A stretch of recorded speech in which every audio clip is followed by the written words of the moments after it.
morning, everyone. My name is Rick Moreno. I'm the acting chief here at the Border Patrol Academy, coming to you with another edition of the What's Important Now podcast. Today, we've got Maggie Newton Day, a special guest.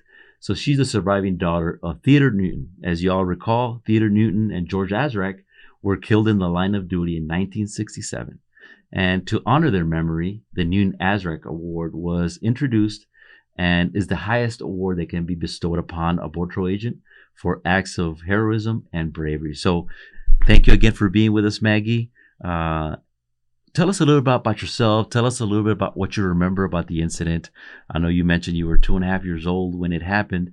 Talk us through some of those really trying times with you and your family. Okay, hi. Good morning. Thanks so much for having me. So I live in West Virginia. I'm married and I have 3 children and 8 beautiful grandchildren. The incident happened when I was 2.5 years old, so I don't have any memory of my dad. And then when I was 14, I found out what really happened, which was a lot. So I decided at that point that I was going to figure out from all the different articles what happened and see where the people that did this, where they were at that point. And so when I was 21, that's just what I did.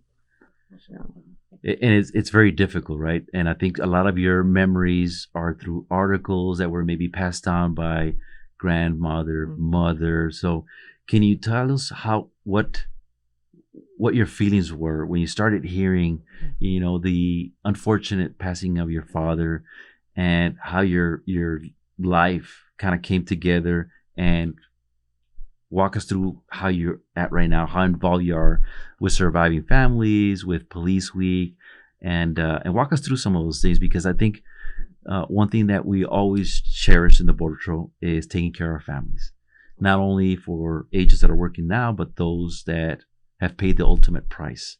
Can you walk us through some of your feelings, what you found out regarding those culprits that did this to your father? And I'm going to call him Ted, your father Ted, on what, walk us through some of those things. I think that's important for Border Patrol agents that are honoring agents, but also for the general public, that they understand sacrifices and how those incidents affect surviving families. Well, in my case, like I said, it was more happenstance. I think they were saving all the articles. There was True Detective, Reader's Digest, and they all had different stories. And so, not extremely different, but, I wanted the full story. So I reached out and got connected with headquarters in 1988. So 36 years I've been doing this now, and that led me to Concerns of Police Survivors, which was a very new organization at the time, and I was able to participate with them. I had a beautiful experience in 1991 at the dedication ceremony. I was able to do the roll call of names. There were 160 of us that read the names, and it took 24 hours for the National Law Enforcement Memorial. At that point, there were 12,000 plus names. So that was a beautiful experience. And same thing, the Border Patrol, they took me, made sure I was taken care of. I had escorts, it was a beautiful experience. And then it continued on. Where I really needed support from you guys, and you did not let me down, was parole hearings. My family didn't realize that we would have to be involved in that, or we could choose to be involved in that. And so I was able to reach out to you guys, and before the last hearing was the last perpetrator was in prison. The agents from Dad's station took 4,000 impact statements, my letters, and hand carried them, took them to Florence, Colorado, where he was and represented. And it really touched my heart. I didn't have to do this alone. So that was huge for me. My journey has been so long with you guys. I have many, many stories about the agents. I have a photo album that was given to me by an agent in 2000. He sent it to me because we were in California. The Explorer Troop did a dedication and put a memorial up at the site of where they were kidnapped. And that's when I really got engaged with you guys. We went to the site. Yeah, so it was beautiful to have all the support of you guys, and especially, like I said, through the parole hearings. And then I also found out about the Newt Nazareth Award, and I've been able to have the privilege of presenting it multiple times. And I always say I have a big family because you guys are my family, but I have 204 special family members, and those are the recipients of the Newt Nazareth Award.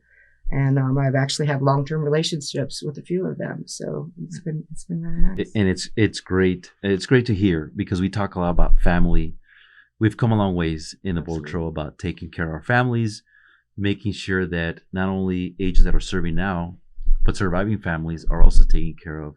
You know, you participated yesterday in a graduation, and we were able to introduce several new Nazareth recipients, and we walked you on stage. You know, for new agents that are coming into the Border Patrol and for their families to witness how we take care of surviving families, that was pretty neat to see yesterday. So we also had the Deputy Patrol Agent in charge of the new Nazareth station come and present you with a couple of gifts, and I think it really shows how long we've come on taking care of folks. Can you also tell us, you know, kind of dig deep into how the Border Patrol has embraced us? You mentioned that you reached out to Border Patrol headquarters, the 4,000 signatures that were signed, right? You know, that shows a lot about Border Patrol agents on how passionate they are about their brothers and sisters. What has been your impression about how we take care of, and how a family member that's listening to this that has a Border Patrol agent that's coming into the workforce, what can you say about it? You know, what recommendations you have on how close-knit the Border Patrol family is? Well, for my experience, the growth that I've seen, like I said, I've been fully engaged for 36 years. And over that period of time, I've seen the peer support, the resiliency program, silent partner program, all these things grow. And that's just the passion of you guys that you know, want to have a better, how do I want to say it, system of things. And me coming, like I said, as a survivor and asking for the help, I mean, there was no hesitation, right on it, kept me fully informed, and then also gave me the comfort that I needed, that, you know, I wasn't alone in this journey. And that was huge. And like I said, I've, how do I want to say, sometimes it's emotional because you guys just treat me so well. My family, the Azraq family, I've had the privilege of spending time with Russell, George's brother, meeting his sons who are also in law enforcement. And there's been a couple occasions where we've come together. A huge one was the renaming of the station. I remember I was there. They had dedicated a memorial on the wall there. And while I was there, they surprised us and said that they were going to try and have the renaming of the station. I was like, that has to go through Congress. The president has to sign off. And, you know, you guys, what do you say? You adjust, adapt, and overcome. And next thing you know, it took a little bit of time. I guess it was about a year, but then I was back in California. My uncle, my brother, you know, invited all of us to come, and the Azraq family. And, you know, it's a bonding experience. So, yeah, it was pretty profound. And it was the first Border Patrol station, federal building, named after fallen officers. So that was really cool. And for reference for our viewers and listeners, the Moreno station was renamed the George Azraq, or Theodore L and George Azraq Border Patrol station. So that's neat. The legacy. They even named the street outside, renamed the street too, to the New Nazareth. Nazareth. So that's cool. So on behalf of all Border Patrol agents, on behalf of every, you know, agent out there, the general public, we thank you for your service, because we've talked a lot about that family members also serve. So that's an example. And it also shows how when we say we will never forget, I think you're the perfect example of that we will never forget. And we've had 155 agents that have been laid to rest, and we will not forget each one of them. You know, throughout, as long as we're an organization. So, Maggie, thank you for being here. You're a true fighter. You're a true patriot. We hope you continue your fight. We hope we continue to provide you the support that we need. Any last comments? I know a lot of people are interested on, you know, your journey, on, you know, the challenges, but also the support that Border Patrol agents have given you. What does your, you know, next 2-3 years look like as far as involvement. We've got the Bortro Foundation that also honors agents who have passed away, that have given the ultimate sacrifice. How do you see yourself being involved with the Bortro, on our legacy, on your father's legacy, and kind of all that wraps up into your next, 3-4 years being involved with this effort? Well, I always attend. I'm lucky that fortunately I live close to DC, so I make it a point every year to be there to receive our new survivors. I can show, and Erica, I've known her since the beginning of her journey, and Erica Aguilar, and she really touched me. We met right after her husband was killed, and she had 2 small children, and just like me, and I was able to show her that we will endure. This is not easy, but the support of the agency and stuff. So that was beautiful, and we've been friends for about 15 years now, and to watch her children grow up, and stuff. So it's really cool. So I stay active for the survivors. I also stay active. And I was really cool to come to the academy because to see what you guys do, because training, this is where it starts. And our agents need to be fully trained so they can be prepared for anything. I don't want to go to DC and welcome new survivors, but that's just the way, these things happen. We know that it's, those things do happen, but we have a great support system for those people when they land there. But also our agents, the brothers and sisters that when they lose their fellow officer, you guys have a support system for them as well. So I've seen this growth, and it really touches my heart. Huge advocate. You're a huge advocate Absolutely. for the Bortro, and we thank you. And having you at the Bortro Academy has been a treat. It's been humbling for you to see what your father Ted went through as far as getting ready for the challenging work that he was going to do, even though it was in Port Isabel, Texas, and not in Artesia, New Mexico. It's still some of our culture, some of the things that we did 100 years ago, we still do to this day. So it was pretty neat to have you here. The workforce, the staff here at the Border Academy really enjoyed having you here. So we wish you the best of luck, Maggie. God bless you, and again, thank you for your service. I'd like to say thank you to you guys too for having me. Everybody's been great. Red carpet treatment.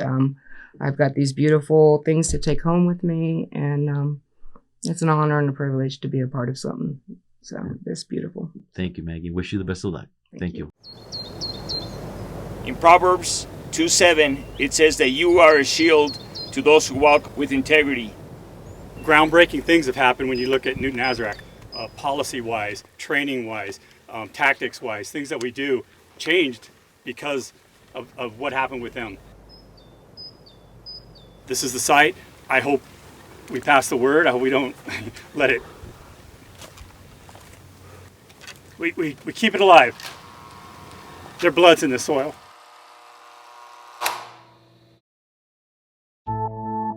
On June 17th, 1967, 2 Border Patrol agents went missing. Theodore L. Newton Jr. and George F. Azraq made their last call in at 2:30 a.m. on a Saturday. A relentless search of the Temecula area soon followed. Thousands of people, including law enforcement officers and civilian groups from San Diego and Riverside counties, joined the search. But they were too late. Firefighter Ron Davidson spotted an abandoned vehicle hidden under brush in a nearby shack. Inside, everyone's worst fears were confirmed. Both men were found handcuffed to a stove, where they were shot and killed at close range. And with that, the manhunt was back on. This time for the murderer. The FBI had one possible suspect, 26-year-old drug smuggler Victor Bono. Meanwhile, a man overheard a conversation at a bar that alerted his attention. The patron followed the man as he left the bar to get a description of his vehicle. FBI agents tracked that vehicle to Los Angeles, where they questioned the suspect and received the names of 3 new leads: Florencio Matillon, Harold Montoya, and Alfred Montoya. 11 days after Newton and Azraq went missing, the FBI raided the home of Victor Bono. There they found an arsenal of weapons and Bono's wife, who they took into custody. But Bono was not there. Victor Bono was soon added to the FBI's most wanted list. A month after the killings, FBI agents located the two suspected murderers, Victor Bono and Florencio Matillon, in a Los Angeles apartment building. In the early morning hours before dawn, 50 FBI agents quietly moved in and cleared the building of its residents. The two fugitives were ordered to come out on the loudspeaker. "We have you surrounded," but did not comply. After launching tear gas into their second-story apartment, the men finally surrendered.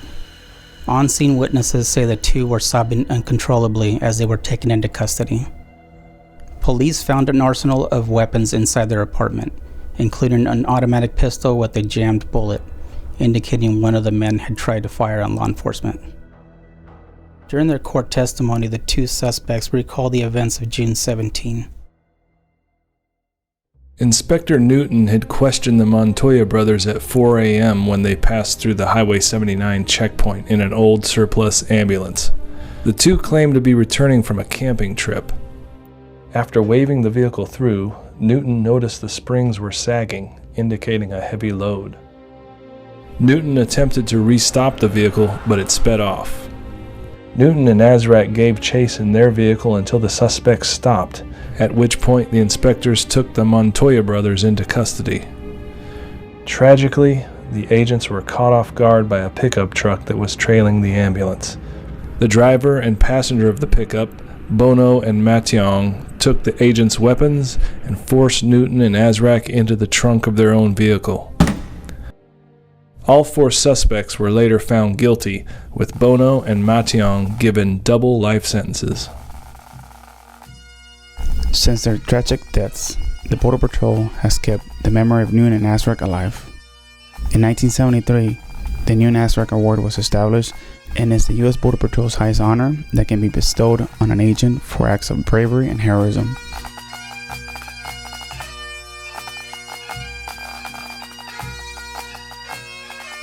In 2008, President Bush signed legislation to rename Murrieta Station as the Theodore Newton and George Azraq Station.